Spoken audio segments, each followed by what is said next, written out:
Eamon, just first of all, I suppose your reaction, and then we'll go through, I suppose, the different measures. But overall, how are you feeling?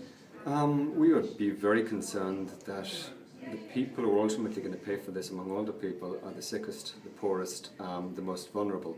So it's things like the huge increase in the prescription charge, the doing away the complete abolition of the phone allocation, things like the bereavement growing, and the medical cards, 35,000 medical cards to go as well. So it's people who are sick, people who are living in isolated areas, people who are dependent on, might be housebound, and people on multiple medications. They're the ones who are ultimately going to pay the price today. Eamon, the prescription charge, that's really a headline one. Just talk us through what that's going to mean. What exactly is the cut and what will it mean? Well, the prescription card came in 3 years ago at 50 cent per item. Today it's going to $2.50 per item. Now many older people are on multiple medications, and the Minister's capped it at €25 per month. Many older people will be paying that €25 per month. The fact that they're on a medical card means that they're either very low income or they're very sick. It's quite a cynical exercise because it came in 2010 in a bid to reduce unwanted medication, unnecessary medication.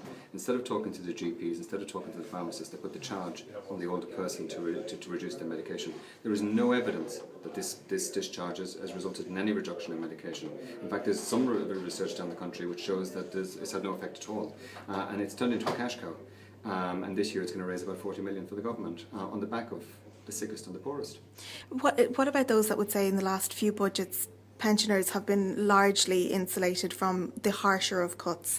Well, older people haven't, in that they have been hit by all the multiple cuts. I mean, people, because the state pension hasn't been increased since 2008 either, people believe that older people live on fresh air. They're paying the property tax, they're paying the prescription charges, they're losing their home helps. So they're being hit by the cuts to their supports, the cuts to their services as a result of the cutbacks, and also rising prices, which are all coming out of one fixed income. So older people, in our consultation around the country, older people are really struggling. And our concern is that the message we were getting back when we consulted them was that this is a generation, if they didn't have, they didn't spend. Now, as a result of today's cuts, they will have even less. And we're quite concerned about what actions people will be taking in order to live within their reduced budget.